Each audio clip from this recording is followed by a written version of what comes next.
masatilma, wazo masatinja, wazo masatilma, wazo masatinja, wazo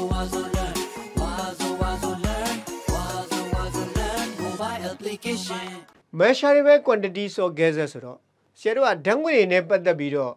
ဒီတိုင်းတာလို့ရတဲ့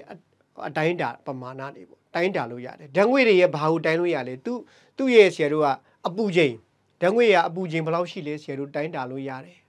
gas ရဲ့ temperature gas ရဲ့ PR ဘယ်လောက်ရှိလဲဆရာတို့ကတိုင်းတာလို့ရတယ်အဲ့ဒီတိုင်းတာလို့ရတဲ့အတိုင်းတာပမာဏတွေအကြောင်းဆရာတို့ခုဆက်ပြီးတော့ရှင်းပြမှာဖြစ်ပါတယ်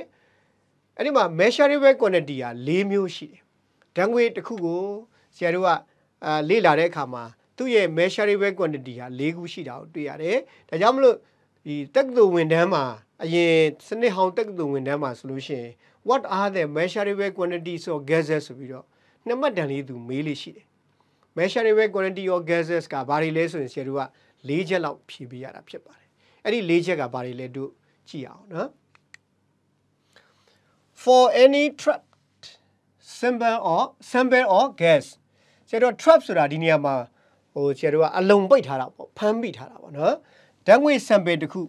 နော်ဓာတ်ငွေတစ်ခုပေါ့နိုက်ထရိုဂျင်ပဲဖြစ်ဖြစ်အောက်ဆီဂျင်ပဲဖြစ်ဖြစ်အဲ့ဒီဓာတ်ငွေတစ်ခုကို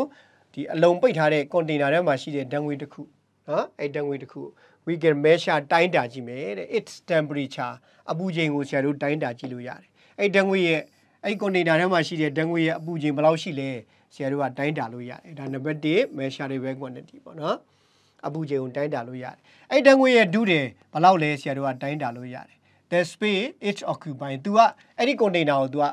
အပြက်အဲ့ container အကျယ်ဝန်းရှိသလောက်ကို gas molecule တွေကပြန့်သွားမှာဖြစ်တဲ့အတွက်သူဒုတယ်ဘယ်လောက်ရှိလဲအဲ့ဒီ container ရဲ့ဒုတယ်ဒီဓာတ်ငွေရဲ့ဒုတယ်ပဲတိုင်းလို့ရတယ်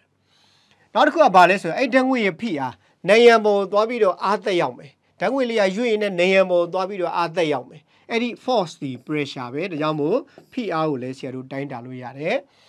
နောက်တစ်ခုကဘာလဲဆိုလို့ရှိရင် mass သူ့ရဲ့အဲ့ဓာတ်ငွေရဲ့အလေးချိန်ဘယ်လောက်ရှိလဲဆိုတော့ဟာလာ mass ကိုလည်းဆရာတို့ကတိုင်းတာလို့ရတယ်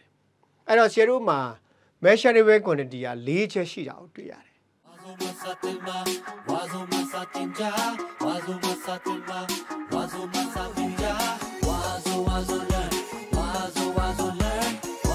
wazo learn mobile application